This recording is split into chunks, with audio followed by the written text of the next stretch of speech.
Police dog Lucas wasn't just brought to the captain's office for a routine search, but when those documents hidden in that secret compartment were opened, 20-year police careers would end in an instant, and the city's most trusted names would find themselves behind bars.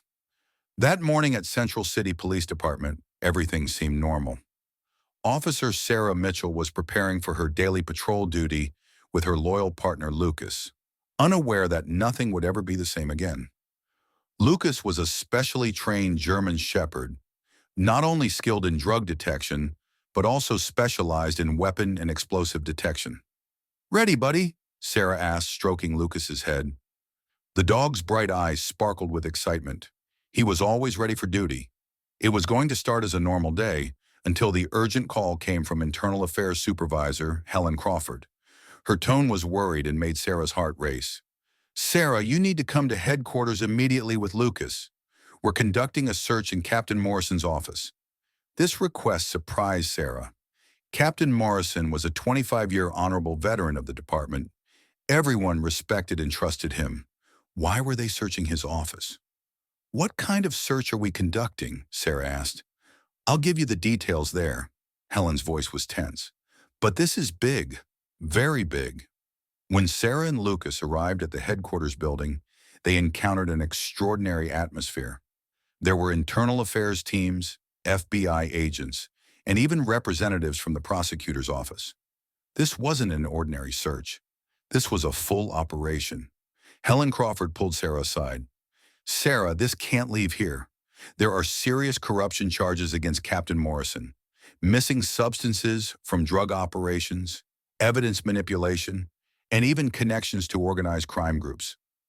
Sarah's world turned upside down. "That's impossible. I know Captain Morrison. He would never—" "I know this is difficult," Helen interrupted, "but we have reliable information. We need Lucas's expertise. If there's a hidden drug stash in the office, he'll find it." Sarah entered Captain Morrison's office with Lucas. The room felt familiar. Walls covered with medals and honor certificates, family photos on the desk. Everything looked so normal that Sarah began to think this operation was a big mistake. "Okay, Lucas," Sarah whispered. "Do your job." Lucas immediately began working.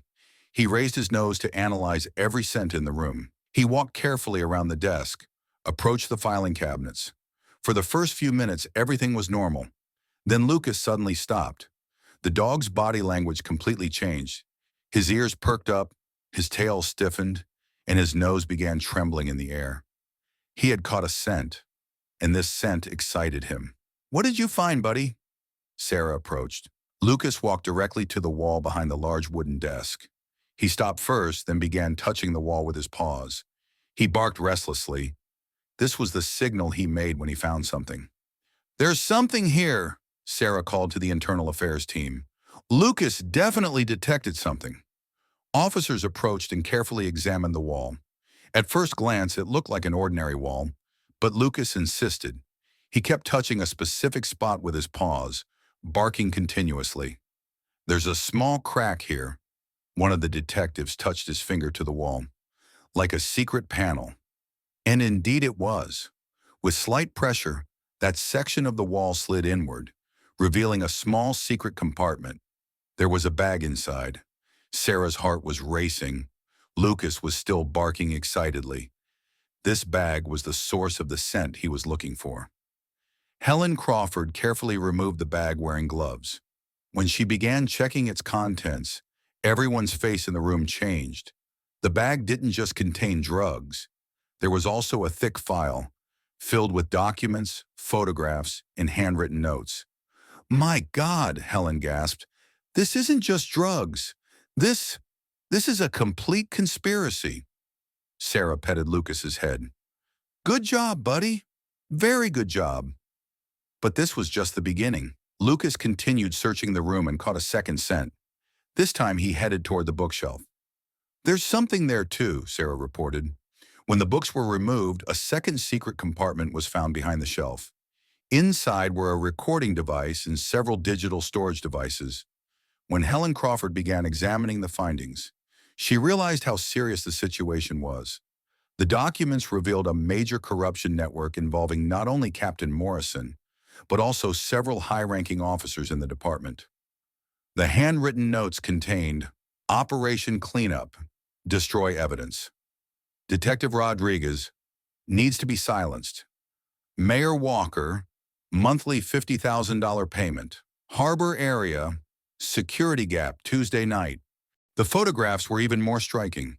High-ranking police officers were having secret meetings with known criminals and even people from city administration. The audio files found on the recording device dropped the bomb.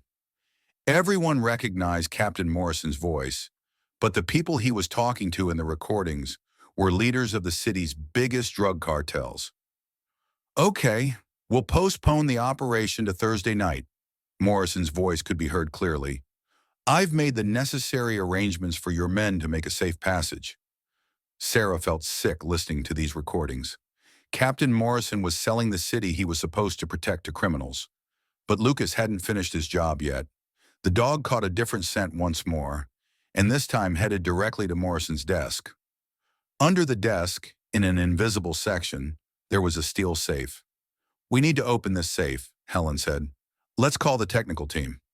When the safe was open, there was cash worth millions of dollars inside. Next to it were bank account information opened under different names and offshore account details. "Where does this money come from?" Sarah asked. Helen examined the documents. It appears Morrison was taking commission for every major drug operation. He was also reselling some of the confiscated drugs. Lucas had memorized the scent of everything he found and wasn't losing track. Finally, he pointed to Morrison's personal locker. When the locker was opened, a special phone and digital devices were found. The messages on the phone showed how deep the operation was. "New shipment arriving Tuesday night. Harbor security will be empty at 2 a.m. Watch Detective Johnson. He's asking too many questions. If the mayor's son gets arrested, everything will be exposed." Sarah was horrified reading these messages. People she trusted in the department had surrendered the city to organized crime. Helen Crawford, evaluating the findings, said, "These documents concern 3 different district attorneys and the FBI. This operation isn't just drug trafficking. It also includes money laundering, corruption during official duty, support for gang activities, and even murder conspiracy." Sarah looked at Lucas. This loyal dog had exposed the city's biggest corruption scandal with a single search. "Do you think we should conduct searches in other places?" Sarah asked. "Absolutely," Helen replied. "We need to search the offices and homes of everyone mentioned in these documents. We'll need Lucas's help even more." The next day, thanks to Lucas's findings, a much larger operation was launched. The dog's sharp nose didn't stop at Morrison's office. It also headed to secret stashes in different parts of the city. Our first stop was Deputy Chief Anderson's house. Lucas found a hidden metal box in the basement of the house. Inside were secret correspondences between Morrison and Anderson. These correspondences detailed which operations would be sabotaged and which criminals would be released. "This collaboration has been going on for years," Helen murmured while examining the documents. "This is why the major drug cartels in the city were never caught." Lucas caught a second scent in the same house. This time in the garage, in a hidden compartment under the car, there were drug packages that should have been kept as evidence. These were substances that were officially recorded as destroyed. Our second stop was Commissioner Thomas's office. Lucas found a special phone hidden behind the wall here. The phone's contacts contained numbers of the city's biggest crime organization leaders. "The call records on this phone are incredible," an FBI agent said while listening to the recordings. "Thomas was informing criminals which areas were safe and at what times there were no patrols." Lucas caught another scent in the same office. This time in Thomas's desk's secret drawer, there was a file containing fake police IDs. These IDs allowed gang members to appear as police officers. Our third stop was the home of Mark Sullivan, known as the city's most trusted detective.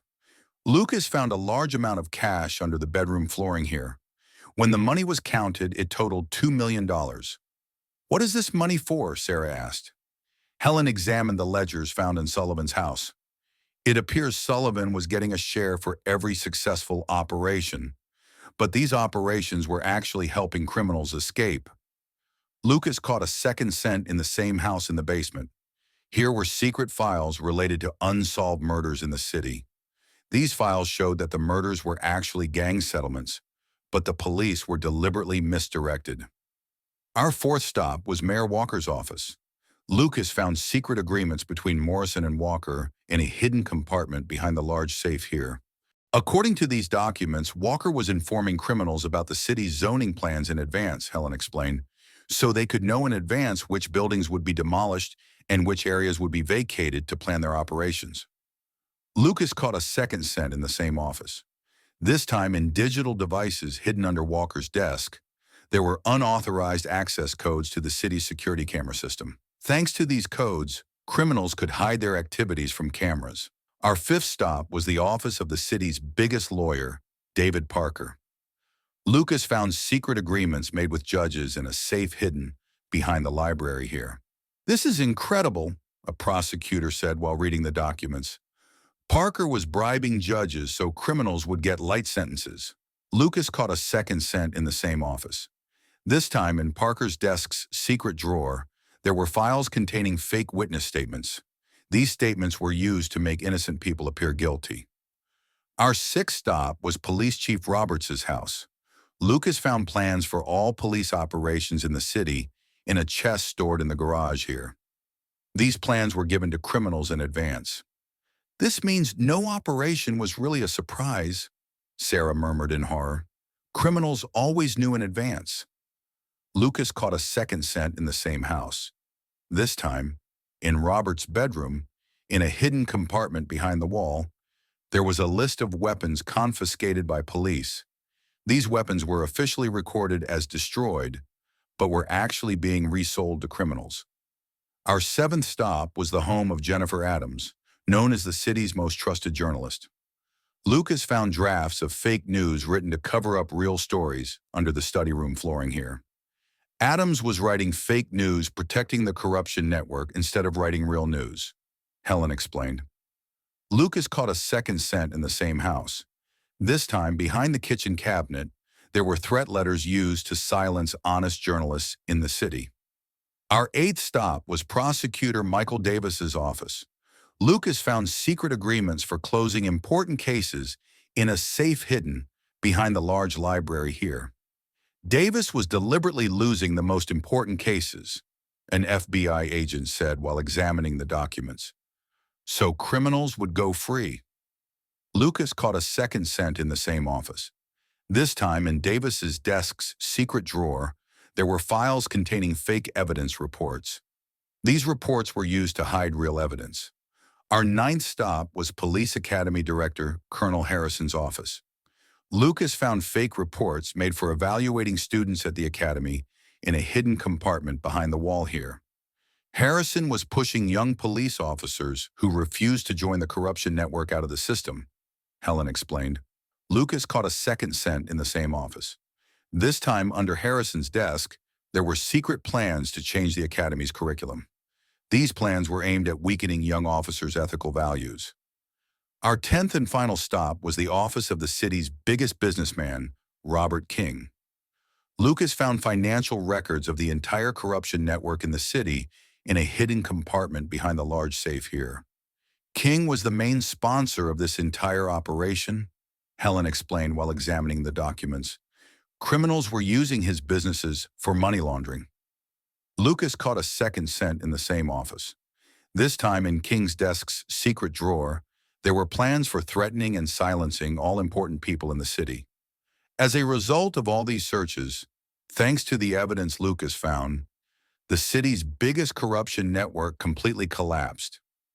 Dozens of people were arrested, hundreds of fake documents were revealed, and illegal substances worth millions of dollars were seized.